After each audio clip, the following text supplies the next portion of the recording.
오늘 이렇게 송구영신 예배 나오신 여러분들 위해 하나님의 크신 은혜와 복이 임하시기를 주님의 이름으로 축원합니다. 오늘 여러분과 함께 나눌 말씀은 예수님 이야기로 가득해야 합니다. 예수님 이야기로 가득해야 합니다라는 제목으로 함께 은혜를 나누고자 합니다. 성탄절이 지난주에 지났습니다. 우리 주일과 성탄절이 겹쳐 있다 보니까 한 번 더 주님을 묵상할 기회가 없이 후딱 지나갔다는 그런 좀 아쉬움이 있습니다. 전에는 성탄절이 되면 캐롤송이 울리고 그런대로 온 세상이 예수님 이야기로 좀 가득 찼다는 느낌이 들었습니다. 근데 언젠가부터 그 자리를 산타 할아버지가 대체하더니 이제는 캐롤송도 부르지 않고 꼭 기독교의 그 예수 생일을 뭐 국가적으로 지내야 될 필요가 있느냐, 이런 이야기까지 나오고 있습니다. 며칠 전 읽은 신문 기사에는 캐롤송도 저작권 문제로 더 이상 틀어주지 않는다는 그런 기사를 읽었습니다. 기업에서도 연말 세일을 할 때 그 보면 크리스마스 세일이라는 이름을 이렇게 붙였습니다. 그래서 1년 중 아주 큰 세일 행사로 아주 축제처럼 그렇게 진행했었죠. 근데 요즘은 그마저도 크리스마스를 빼고 홀리데이 세일로 바꾸고 있다고 합니다. 그만큼 예수님 이야기가 사라지고 있는 그런 시대임에 틀림없습니다. 그럼 예수님 이야기가 사라져서 세상이 더 행복해 할까요? 그들이 더 좋을까요? 아닙니다. 점점 더 각박한 삶을 살게 되었습니다. 예수님 이야기가 빠질수록 그만큼 삶이 더 각박해져 간다는 것이 얼마나 안타까운 일인지요. 오늘 말씀 예수님 이야기로 가득해야 합니다. 이 제목을 가지고 왜 예수님 이야기로 가득해야 하는지 그 이유를 살피시는 이 시간 되시기를 주님의 이름으로 축원합니다. 첫째, 세상의 이야기로 가득하면 시끄럽기만 하기 때문입니다. 속이 시끄럽다는 그런 말 여러분 아시죠? 잡다한 일로 마음이 복잡해졌을 때 쓰는 말입니다. 여러분은 지금 여러분의 지금 마음 상태는 어떤 상태로 지금 있으신지요? 혹시 속이 시끄럽지 않으십니까? 속이 시끄럽다. 내 마음이 왜 이렇게 시끄러워? 사실 대한민국에서 살아가는 사람으로서 우리 2022년 한 해는 정말 속이 시끄러웠던 그런 해였던 것 같습니다. 코로나로 여전히 시끄러웠고, 정치로 시끄러웠고, 경제로 시끄러웠고, 주가, 코인, 부동산으로, 이젠 금리로, 심지어 이태원 참사로, 교통사고, 화재사고로 아주 시끌시끌했던 그런 한 해라는 생각이 듭니다. 정말이지 어떻게 살았나 싶을 정도로 속이 시끄러웠습니다. 근데 거기에 교회에 와서까지 세상 이야기로 가득 차 버린다면 여러분, 우리는 어떻게 살아갈 수가 있겠습니까? 그래서 우리 교회는 새해 캠페인으로 예수님 이야기로 가득한 교회, 이 표를 가지고 새해를 시작하려고 합니다. 자칫 세상 이야기로 새해도 그냥 세상 이야기로 가득 차 버릴까봐, 더 속이 시끄러워질까봐 염려스럽기 때문인 것입니다. 여러분, 성경에 보면 이렇게 세상 일로 속이 시끄러워서 진리에 거의 가까이 갔다가 결국은 가지 못했던 그런 인물들이 여럿 있습니다. 그중 하나가 벨릭스 총독이라는 사람입니다. 사도행전 24장 24절부터 26절, 수일 후에 벨릭스가 그 안에 유대 여자 두루실라와 함께 와서 바울을 불러 그리스도 예수 믿는 도를 듣거늘 바울이 의와 절제와 장차 오는 심판을 강론하니 벨릭스가 두려워하여 대답하되 지금은 가라, 내가 틈이 있으면 너를 부르리라 하고 동시에 또 바울에게서 돈을 받을까 바라는 거로 더 자주 불러 같이 이야기하더라. 아멘. 여기 보니까 사도 바울을 통해서 이 벨릭스라는 총독이 정말 예수님의 도, 구원의 도를 들었습니다. 그러나 세상 일로 속이 시끌시끌했기 때문에 그 말씀에 붙들리려고 하지 않았습니다. 그래서 지금은 가라, 나중에 부를게, 이렇게 함으로써 그는 영원히 구원의 기회를 놓쳐버렸던 것입니다. 우리 사랑하는 성도님들, 2023년을 시작하면서 여러분의 마음은 어떠하신지, 여러분 스스로 한번 자신의 마음 상태가 얼마나 시끄러운지 아니면 고요한지 평안한지 점검해 보시기 바랍니다. 혹시 세상 이야기로 가득 차 있지 않으십니까? 세상 이야기로 바글바글 시끌시끌 다른 이야기가 귀에 들어오지 않는 그런 상황은 아니신지요? 여러분, 이 시간 내 마음속에 바글거리는 세상 근심거리, 걱정거리를 내려놓으시기를 바랍니다. 우리 예수님께서 말씀하였습니다. 우리 마태복음 11장 28절부터 30절 함께 읽겠습니다. 수고하고 무거운 짐진 자들아 다 내게로 오라. 내가 너희를 쉬게 하리라. 나는 마음이 온유하고 겸손하니 나의 멍에를 메고 내게 배우라. 그리하면 너희 마음이 쉼을 얻으리니 이는 내 멍에는 쉽고 내 짐은 가벼움이라 하시니라. 아멘. 여러분, 예수님은 우리가 세상 이야기로 시끌시끌한 것을 잘 아십니다. 그 세상 이야기들이 정말 마음의 짐이 되어서 우리 마음을 멍에처럼 짓누르고 있다는 것을 누구보다도 잘 아십니다.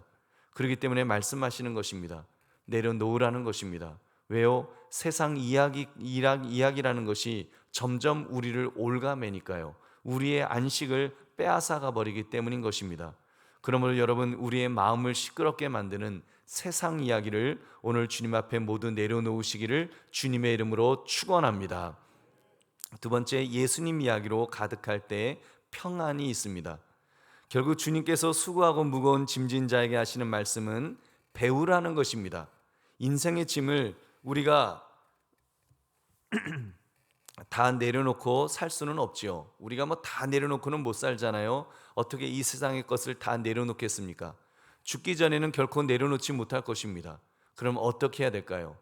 여러분, 주님께서는 우리의 짐을 내려놓으면 주님께서 주님의 멍에를 매게 해주시겠다고 그렇게 말씀하십니다. 그 멍에는 함께 매는 멍에입니다. 이제는 나 혼자 인생의 멍에를 메고 낑낑거리며 살았다고 한다면 여러분, 주님께 내려놓는 멍에는 주님이 함께 지시는 멍에라는 것입니다. 그럼 쉽지 않겠습니까? 그럼 가볍지 않겠습니까? 주님이 함께 들어주시면 쉼을 주실 것입니다. 평안을 얻게 될 것입니다. 설령 아무리 무거운 멍에라고 할지라도 우리 주님이 함께 하시기 때문에 능히 감당하고도 남을 줄로 믿습니다. 여러분, 이것이 믿음의 사람이 지혜롭게 사는 비결입니다. 이러한 쉼에 대해 이야기를 하려면 베델로 돌아가기 전에 불안에 떨었던 야곱이라는 사람의 이야기를 우리는 다시 기억해야 될 것입니다. 여러분, 그 야곱의 마음이 얼마나 시끄러웠습니까? 세상 염려와 근심으로 도저히 살 수 없는 그런 지경까지 갔던 사람이 야곱이었습니다. 딸 디나가 세겜성 왕자에게 강간을 당하고 그 보복으로 두 아들들이 그 지역의 사람들을 가장 잔인하게 살해했을 때 야곱은 막 불안에 떨었습니다. 창세기 34장 30절을 보니까 야곱이 시므온과 레위에게 이르되 너희가 내게 화를 끼쳐 나로 하여금 이 땅의 주민 곧 가나안 족속과 브리스 족속에게 악취를 내게 하였도다. 나는 수가 적은즉 그들이 모여 나를 치고 나를 죽이리니 그러면 나와 내 집이 멸망하리라. 여러분, 세상을 향해 악취를 내게 하였도다라고 그는 그렇게 막 발을 동동 구르고 있습니다. 가만히 지금 숨을 죽이고 살아도 살 수 있을까 말까 불안한데 지금 악취를 내게 되었으니 어떻게 살기를 바랄 수 있겠습니까? 이제는 다 죽었다. 그는 지금 세상 염려와 근심에 사로잡혀서 지금 주변의 사람들, 주변의 대적들로부터 이젠 죽게 되었다고 마음이 너무 시끄러워져 지금 어쩔 줄 모르는 그런 상황에 있었던 것입니다. 하나님께서 그런 야곱을 찾아오셨습니다. 그리고 말씀해 주셨습니다. 우리 창세기 35장 1절 함께 읽겠습니다. 하나님이 야곱에게 이르시되 일어나 베델로 올라가서 거기 거주하며 내가 내 형 에서의 낯을 피하여 도망하던 때에 내게 나타났던 하나님께 거기서 제단을 쌓으라 하신지라. 아멘. 지금 하나님께서 막 정말 마음이 세상 일로 시끌시끌한 막 복잡한 그를 향해서 하나만 하라고 말씀하고 계십니다. 그 하나가 무엇입니까? 하나님께 제단을 쌓는 것입니다. 그가 마땅히 했어야 될 그 제단, 그 세웠어야 될 그 제단을 지금 세우라고 명령을 내리셨습니다. 다시 말하면 세상 시끄러운 이야기들을 비우고 하나님의 이야기로 그의 마음을 채우라는 것이었습니다. 그렇게 할 때 하나님께서 그를 지켜주신다는 것입니다. 그래서 그에게 참 평안을 주셨습니다. 여러분, 조금 다른 이야기 같습니다만 여러분, 맥락이 같은 이런 내용이 있습니다. 그 예수님을 영접하였던 마리아와 마르다의 차이 한번 생각해 보십시오. 마르다는 분주했습니다. 마음이 시끄러웠습니다. 예수님에게 어떤 반찬을 해드리지? 어느 방으로 모셔드리지? 어떤 옷을 준비해야 되지? 예수님 혹시 그거 싫어하는 거 아니야? 막 별별 생각에 복잡했습니다. 그러다 보니까 도저히 예수님에게 집중할 수가 없었습니다. 그래서 얼마나 동분서주 이리저리 뛰어다니고 있었는지요. 그런데요, 그 동생 마리아는 다른 무엇보다도 자기가 해야 할 일이 무엇인지를 알았습니다. 무엇이 가장 예수님이 기뻐하실지를 알았다는 것입니다. 그것은 바로 그가 예수님의 말씀에 귀를 기울이는 것이었습니다. 그래서 예수님의 발치에 앉아서 예수님의 말씀만을 들었습니다. 그랬더니 마르다가 입이 나와서 불만을 터뜨렸습니다. 주여, 내 동생이 나 혼자 일하게 두는 것을 생각하지 아니하시나이까? 그를 명하사 나를 도와주라 하소서 하면서 불평을 했습니다. 예수님께서 이렇게 대답하셨습니다. 우리 누가복음 10장 41절부터 42절을 함께 읽겠습니다. 주께서 대답하여 이르시되 마르다야 마르다야, 내가 많은 일로 염려하고 근심하나 몇 가지만 하든지 혹은 한 가지만이라도 족하니라. 마리아는 이 좋은 편을 택하였으니 빼앗기지 아니하리라 하시니라. 아멘. 여러분, 무슨 편을요? 마리아는 지금 무슨 편을 택했다는 거예요? 좋은 편을 택했다 그랬죠. 예수님에게 집중하는 편, 예수님 이야기로 가득한 편, 그쪽을 택했습니다. 마리아의 선택을 예수님은 인정해 주시고 칭찬해 주셨던 것입니다. 여러분, 그렇다면 우리들도 지난 2022년 세상 일로 시끄러웠던 마음을 이제 해결하기 위해서 우리가 뭔가 평안 속에 2023년을 시작하려면 마리아에게서 지혜를 배워야 될 것입니다. 야곱을 통해서 그의 결단을 배워야 할 것입니다. 그것은 바로 세상 일은 비우고 이제는 예수님 이야기로 채우는 것입니다. 여러분, 세상 일에 치여 우리가 발을 동동 구른다고 일이 해결되는 것이 여러분 아닙니다. 야곱처럼 그 민족들에게 악취가 되었다고 아무리 발을 동동 굴러도 해결될 수 있는 것은 아무것도 없었습니다. 그때 할 수 있는 것은 내려놓는 것입니다. 비우는 것입니다. 그리고 이제는 주님으로 채우는 길밖에 없는 것입니다. 주님을 붙드는 것, 주님만 바라보고 주님만 의지하는 것, 그것밖에 없습니다. 여러분, 그래서 우리 교회는 2023년 표를 오늘 본문의 말씀으로 잡았습니다. 우리 히브리서 3장 1절 말씀 우리 함께 읽겠습니다. 시작. 그러므로 함께 하늘의 부르심을 받은 거룩한 형제들아, 우리가 믿는 도리의 사도이시며 대제사장이신 예수를 깊이 생각하라. 아멘. 여러분, 우리는 물론 이 말씀을 잘 압니다. 우리는 잘 알아요. 예수님을 깊이 생각하는 것이 얼마나 가치가 있는지를 우리는 너무나도 잘 알고 있습니다. 우리는 이미 주는 그리스도시요 살아계신 하나님의 아들이십니다. 이 신앙 고백을 하기 때문에 예수님을 깊이 생각하는 것이 얼마나 중요한가를 압니다. 그러나 초대교회 때 예수님을 잘 알지 못했을 때는 다시 한번 예수님의 존재를 확인해야 했습니다. 두 가지를 강조하는 것을 함께 살펴봅시다. 그는 사도요 대제사장이시라는 것입니다. 여러분, 사도는 하나님의 메시지를 선포하기 위해서 하나님이 보내신 사람입니다. 마찬가지로 예수님은 세상의 구원을 가져오도록 보내심을 받았다는 점에서 사도이십니다. 예수님께서 그래서 사도로서 이렇게 말씀하였습니다. 요한복음 14장 27절, 평안을 너희에게 끼치노니 곧 나의 평안을 너희에게 주노라. 내가 너희에게 주는 것은 세상이 주는 것과 같지 아니하니라. 너희는 마음에 근심하지도 말고 두려워하지도 말라. 아멘. 여러분, 하나님께서는 예수님을 이 땅에 보내시면서 우리에게 사도로 보내시면서 우리에게 메시지를 주십니다. 구원의 메시지를 주십니다. 그 메시지를 통해서 우리가 더 이상 세상 속에 시끄럽지 않도록 시끄러워서 시끌시끌거리지 않고 평안을 얻을 수 있도록 그렇게 해주시마라고 말씀하십니다. 평안을 주신다. 우리에게 평안을 주시려고 이 땅에 오셨다는 것입니다. 할렐루야. 그리고 동시에 대제사장이십니다. 대제사장은 1년에 한 번 속죄소에 들어가서 백성들의 죄를 대속했습니다. 예수님 역시도 대제사장이 되셔서 1년에 한 번이 아니라 단번 속죄를 이루셨습니다.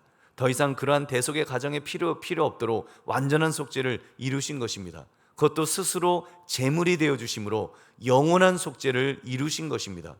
그러면 누구든지 그 예수님을 믿기만 하면 죄의 용서를 받습니다. 구원을 받습니다. 우리 요한복음 3장 16절 함께 읽겠습니다. 하나님이 세상을 이처럼 사랑하사 독생자를 주셨으니 이는 그를 믿는 자마다 멸망하지 않고 영생을 얻게 하려 하심이라. 아멘. 그렇다면 우리가 이제 새해 결심을 해야 될 것입니다. 주님, 새해부터는 이제 제 마음에 예수님의 이야기로 좀 가득 차기를 원합니다. 저의 인생에 예수님의 이야기가 가득한 그런 인생으로 그렇게 2023년을 하나님 살아갈 수 있도록 붙들어 주세요. 이렇게 결단하시고 이렇게 사시기를 주의 이름으로 축원합니다. 교회적으로도 캠페인을 펼치러 갑니다. 3개월간 이제 마태복음부터 시작해서 요한복음까지 예수님의 행적을 쫓아서 성경을 읽고 또 읽고 또 읽을 것입니다. 주일 대예배 때, 오후 예배 때, 수요 예배 때, 금요기도에 또 그날 해당 본문을 중심으로 말씀을 살펴볼 것입니다. 그래서 앞으로 3개월간은 부흥회와 새벽기도를 제외하면 예수님 이야기로 새벽기도에도 마찬가지예요. 사실은 바울 서신서를 하기 때문에 예수님 이야기로 계속해서 예수님 이야기로 가득 찬 그런 시간을 우리가 3개월 동안 보낼 것입니다. 여러분도 열심히 성경을 읽으시기 바랍니다. 그리고 시간 예배 시간 중에 선포되는 하나님의 말씀을 여러분 빼먹지 마십시오. 직접 대면 예배에 참석할 수 없으면 영상 예배를 통해서라도 여러분 꼭 참석하셔서 그렇게 말씀 안에서 정말 예수님 이야기로 그렇게 젖어 보시기 바랍니다. 그리고 구역 식구들을 만나더라도 예수님 이야기로 그렇게 충만해지시기 바랍니다. 전도분들을 만나도, 주일학교에서 만나도, 찬양대에서 만나도, 각 위원회에서 만나도 예수님 이야기만 하십시오. 예수님 이야기를 많이 하십시오. 인사도 예수님의 마음을 담아서 캠페인스럽게 그렇게 하면 되게 좋겠습니다. 그래서 우리 교역자들이 소위 축감사 인사법을 이렇게 개발했습니다. 축감사 인사법. 그래서 서로 만나면 축감사합시다, 축복합니다, 감사합니다, 사랑합니다, 이렇게 인사하는 것입니다. 한번 따라해 보시기 바랍니다. 축감사합시다, 축복합니다, 감사합니다, 사랑합니다. 여러분 만나면 이런 인사가 넘치고 정말 이야기하면 예수님 이야기로 충만할 때 여러분 교회 오니까 마음이 시끄럽지가 않다. 교회 오니까 마음의 평안이 느껴진다. 교회 오니까 하나님께서 정말 나를 위로하시고 붙들어 주시고 함께 하시는 것을 체험한다. 이런 고백이, 이런 간증이 그렇게 충만해질 줄로 믿습니다. 그러므로 세상 이야기로 시끄러운 마음을 비우시고 예수님 이야기로 채우심으로 평안을 경험하시기를 주님의 이름으로 축원합니다. 셋째, 예수님 이야기로 가득할 때 능력이 나타납니다. 우리 사람들은 세상 이야기를 가득 채우게 되면 힘이 생길 것이라고 생각을 하죠. 세상 이야기, 세상 지식 많이 집어넣으면 내가 이제 힘이 생겨. 야곱도 어찌 보면 그렇게 살았던 사람입니다. 세상의 것들을 탐하였고 정말 세상의 그 여자도 탐하였고 얼마나 세상의 것들로 가득 채우려고 애를 썼던 그런 야곱이었는지요. 그 결과는요, 실패였습니다. 세상의 악취가 되었다고 탄식할 정도가 되었다는 말씀을 드렸습니다. 그런데요, 그랬던 그가 하나님 이야기로 자기 인생을 채웠을 때 그는 회복되었습니다. 안식을 얻게 되었다고 했습니다. 그런데요, 안식 정도가 아니었습니다. 문제 해결 정도가 아니었습니다. 그는 더 큰 능력을 얻게 되었습니다. 하나님께서 베델로 올라가 하나님에게 집중했던 야곱에게 이런 약속을 해주셨습니다. 우리 창세기 35장 10절부터 13절을 함께 읽겠습니다. 하나님이 그에게 이르시되 내 이름이 야곱이지만은 내 이름을 다시는 야곱이라 부르지 않겠고 이스라엘이 내 이름이 되리라 하시고 그가 그의 이름을 이스라엘이라 부르시고 하나님이 그에게 이르시되 나는 전능한 하나님이라 생육하며 번성하라 한 백성과 백성들의 총회가 내게서 나오고 왕들이 내 허리에서 나오리라. 내가 아브라함과 이삭에게 준 땅을 내게 주고 내가 내 후손에게도 그 땅을 주리라 하시고 하나님이 그와 말씀하시던 곳에서 그를 떠나 올라가시는지라. 아멘. 여러분, 하나님께서 야곱의 이름을 바꾸어 주시는 것을 여러분 보셨죠? 바꾸어서 불러주셨습니다. 야곱은 사실 오래전 약복강에서 하나님의 사랑과 씨름하여 이김으로써 이스라엘이라는 이름을 얻었습니다. 속이는 자라는 뜻의 야곱이 아니라 하나님과 겨뤄 이겼다라고 하는 영광스러운 그런 이름이었습니다. 그런데 그가 베델에서 그 하나님에게 예배할 때 하나님께서 본격적으로 이제 선포하셨습니다. 내가 이후로는 너를 이스라엘이라 부르겠다. 내가 이제부터는 너를 이스라엘이라고 약속하셨던 그 이스라엘이라는 이름, 하나님과 겨뤄 이겼다는 그 이름을 그에게 불러주셨습니다. 그래서 이스라엘아 야곱아라고 부르던 것을 이스라엘아라고 그렇게 부르셨습니다. 그러면서 이스라엘아 너를 통해서 왕들이 나오게 될 것이다. 아브라함과 이삭에게 주셨던 땅을, 그 약속의 땅을 바로 너와 후손들에게 주시겠다고 하나님께서 약속하였습니다. 여러분, 얼마나 놀라운 능력을 그가 부여받은 것인지요. 세상에 시끄러울 때, 정말 세상 이야기로 시끌시끌할 때는 그는 모든 것을 잃을 뻔했습니다. 근데 오히려 하나님에게 집중할 때 여러분, 하나님께서 그에게 놀라운 은혜를 부어주신 줄로 믿습니다. 우리 그렇습니다.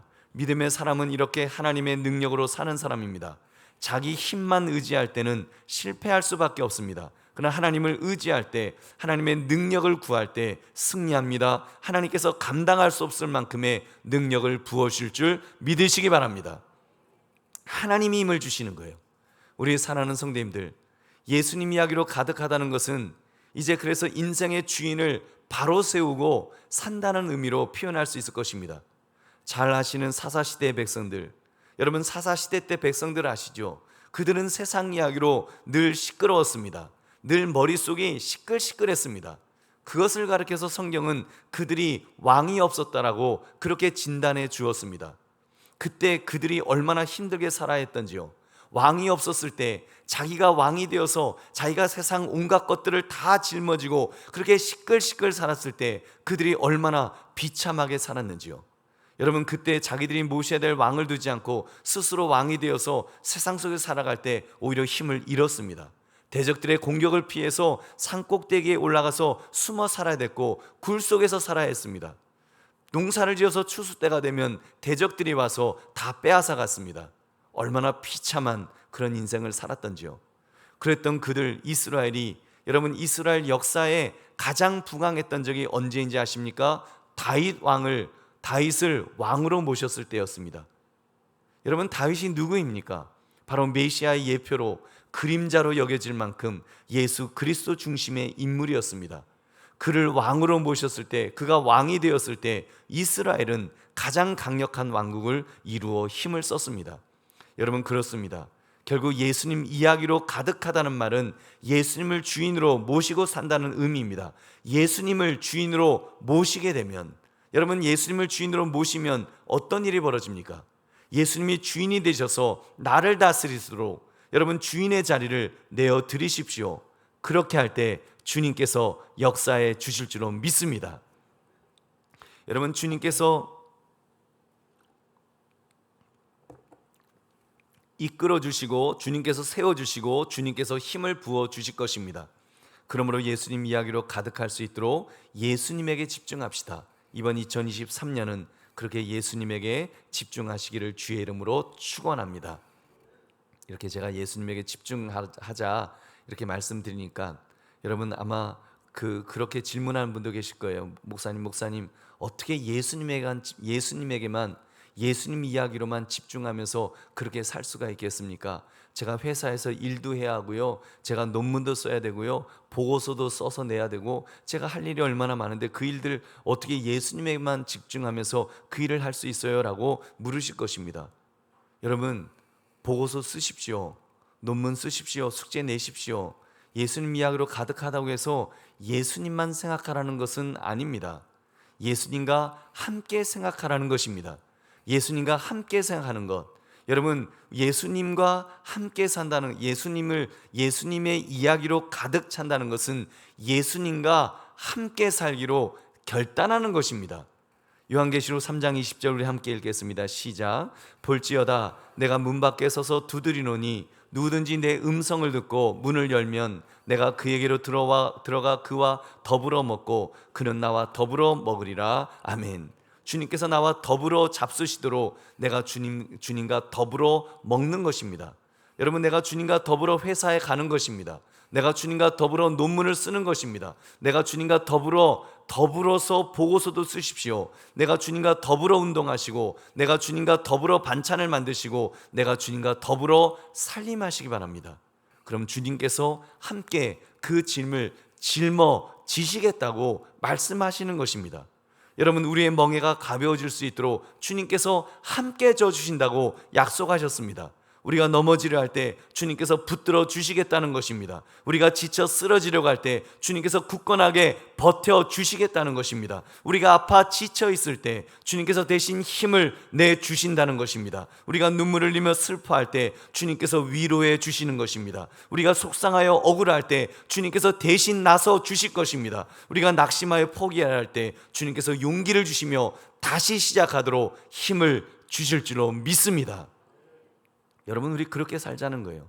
그러면 하나님의 능력을 체험하게 될 것입니다. 주님의 함께 하시는 능력을 경험하게 되는 것입니다. 그러한 능력을 예수님 이야기로 가득하게 하심으로 충만하게 경험하시기를 주님의 이름으로 축원합니다. 이제 말씀을 맺습니다. 예수님 이야기로 가득해 한다고 했습니다. 세상 이야기로 가득 차서 마음이 시끄러워져가는 이때에 예수님 이야기로 가득 채우게 되면 주님이 함께 하신다는 말씀을 나누었습니다. 예수님 이야기로 가득 채워질 때 경험하게 되는 유익을 다시 말씀드립니다. 이런 원리입니다. 여러분, 하나의 더 예를 하나 더 드릴게요.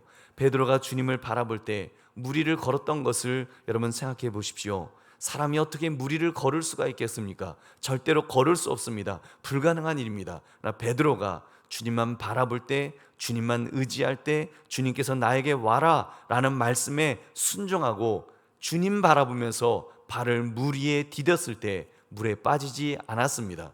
주님께만 집중할 때, 의지할 때 기적이 일어났던 것입니다. 그러나 그가 다시 바다를 바라보고 풍랑을 바라볼 때, 정말 마음이 주변 세상의 것으로 시끄러워졌을 때 그는 주님의 능력을 잃었습니다. 물속에 다시 빠졌던 것입니다. 여러분, 이제 아시겠죠? 우리가 새해를 시작하면서 왜 예수님의 이야기로 가득한 것이 중요한가를 이제 아셨을 것입니다. 주님에게만 집중할 때 주님의 능력이 나타나시기 때문입니다.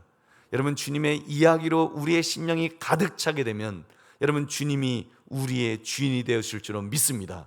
주인은 일하실 것입니다. 주인은 우리를 도와주실 것입니다. 보호해 주실 것입니다. 함께 해주실 것입니다. 기적을 일으켜 주실 줄로 믿습니다. 그렇게 올해 2023년 결단합시다. 주님, 2023년은 예수님 이야기로 가득한 삶을 살겠습니다. 예수님 이야기로 가득한 교회를 만들겠습니다. 주님, 나머지는 주님께서 책임져 주시옵소서. 여러분, 그러므로 예수님 이야기로 가득해야 됩니다. 이 제목처럼 예수님 이야기로 가득한 정말 그런 삶, 그런 교회를 통해서 전능하신 예수님의 능력을 체험할 수 있는 저와 여러분 되시기를 주님의 이름으로 축원합니다.